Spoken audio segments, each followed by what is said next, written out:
Nakaabang agad. Yan.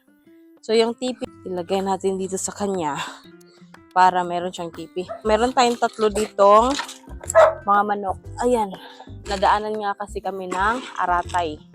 O yung, bago ba yan? Baka hindi naman bagong itsura lang. Ayan. Hi guys! Welcome back sa aming channel again. And magpapakain ako ng mga alaga namin sa ngayon. And i-update ko kayo tungkol dito sa mga nangyari sa bahay, sa mga kulungan ng aming mga alaga, tsaka sa mga breeding pen. So, nakita niyo na yung last vlog namin regarding dun sa 3 breeding pen na meron kami.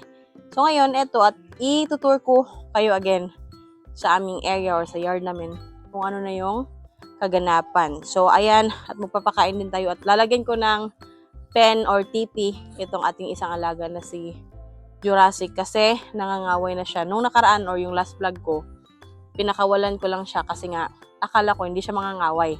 Pero kaninang umaga, Diyos ko day, inaway niya yung isa naming alaga na nakatali. Kaya ngayon, tinalian ko rin siya. Nakaabang agad. Yan. So, yung tipi na yan, oh, yan yung kukunin natin. Tapos, ilalagay natin dun kay Jurassic. Teka lang. Kunin ko muna yun para sigurado na si Jurassic. Ayan, lagay muna natin dyan. Medyo mabigat pa naman to guys. Pero, kakayanin natin ito. Ito siya. Ayan. Medyo malaki. Pero kayang-kaya yan. Ito yung tipi niya guys. Ilagay natin dito sa kanya para meron siyang tipi. Uy, kabugat. Yan. Yan. Para may tipi siya. Tapos kunan natin ng lagayan ng pagkain. Mabuti na lang talaga guys at umulan sa amin ngayong araw. Medyo lumamig ang panahon. Naku, umabot ng 42 degrees yung init ng panahon sa amin. Ayan na.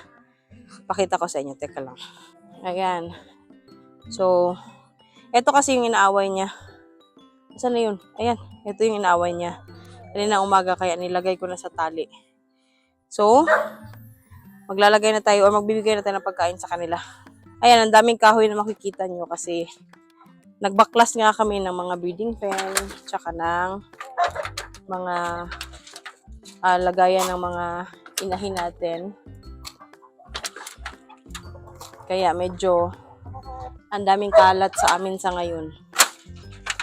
Pero okay lang yan. Kasi i-dispose natin yung mga kahoy na yan. Ayan, yung mga yero, dami din. Tsaka, ayan. Oh, ang ingay-ingay nito nila. And eto na yung dating kulungan natin dito guys, yung mga pinaglalagyan ng kulungan. Ayan na. So, naging open area na yan. At yung mga breeding pen din natin sa likod dati ay wala na rin. So, bali ganyan na siya. Napaka-bare niya na. Ayan. Pero okay lang kasi medyo maaliwalas na at malamig. So, dito magpakain din tayo. Meron tayong 3 ditong mga manok. Ayan. Bale, 2 inahin tsaka etong sa gitna ay lalaki ito. Tapos ito, inahin naman. At syempre, ito, lalaki ito. I-arrange pa namin to next time. Kaya sa ngayon, ganyan na muna. Kasi meron pa kami mga binabaklas din. Tulad na lang nitong bahay na to, babaklasin namin yan. At lilinisin. Para malaking open area na lang itong nandito. Kung napapansin nyo, ilang manok na lang to, 5 na lang yung manok dito. Nadaanan nga kasi kami ng aratay. O yung bigla-bigla na lang mamamatay yung manok mo, sabi yung usual na sakit. Dahil nga, makailang buwan na kami hindi nakakapag-vaccine. So, natamaan sila yung mga hindi na vaccine. Yung mga ibang natira dito ay sila yung mga nakakompleto na ng bakuna. So, sa ngayon, 3 na lang yung nakakagala na inahin. And bali sa kulungan merong 4. Tapos ang lalaki natin bali 1, 2, 3, 4, 5, 6. 6, tapos 1, 2, 3, 4, 5, 6, 7 na inahin. So, ayun lang. Yan na! Balik tayo sa una. And sa susunod, yan na naman yung, ayan, yan na naman yung aming gagawin. Para maano na talaga yan, makuha na. And etong dito na part, papunta dun sa kabila, ay open na. So, maganda yun kapag ganun kasi napakaaliwalas na. Ayan, ang daming mga kahoy, yero. Siyempre, bibenta natin yan. Pwede pa yung pagkakitaan. And eto, siyempre, lilipat natin to sa susunod. Kapag meron na tayong area talaga na malinis na or nakuha na natin tong lahat ng to dito. So, mula doon hanggang dito, mawawala na yan. Gigi, behave! And sa ngayon, ang dami pa talagang gamit. Pero okay lang yan. Step by step lang. So, ayan.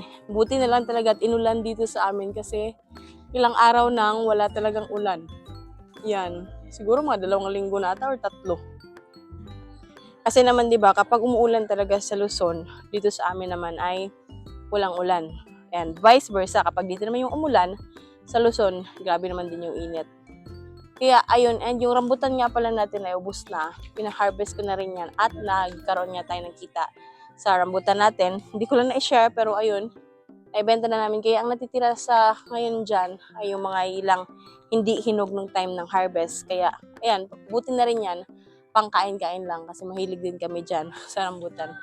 So, ayun lang muna sa ating munting update sa ating yarda. Kuha naman tayo ng tubig para sa kanila kasi kailangan din yan, of course, para meron silang panulak. So, yung ano ko nga dyan, no, medyo butas-butas na yan. Yan. Pero carry pa yan kasi konti na lang man yung manok natin na bibigyan. So, walang problema yan kahit ganyan. Lah. Ayan. Diba? So, tabingi pa tayo nag-vlog nito. Kasi yung galon natin, hindi pwedeng naka-straight din. Pero carry lang.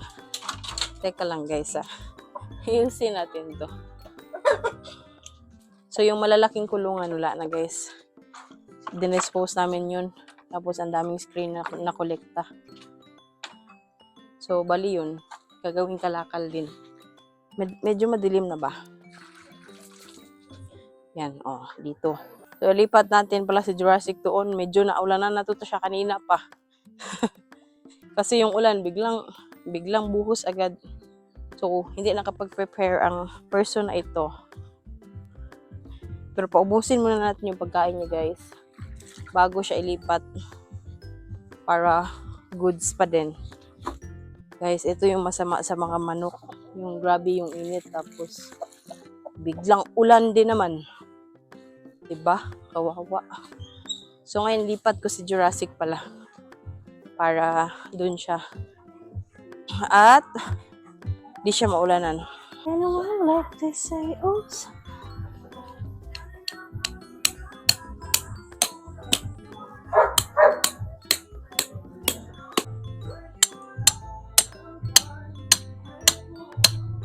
Nilagay namin yung mga lalaki dito na stag namin. So, in-estimate ko lang na hindi sila magpang-abot. Bali, 3 ito sila. At ayun si Jurassic. So, bukas ko na ito lilinisin. Maganda dito para hindi sila maulanan. At saka mainitan na rin. So, bukas, dito na tayo magpapakain. Ayan o. Diba?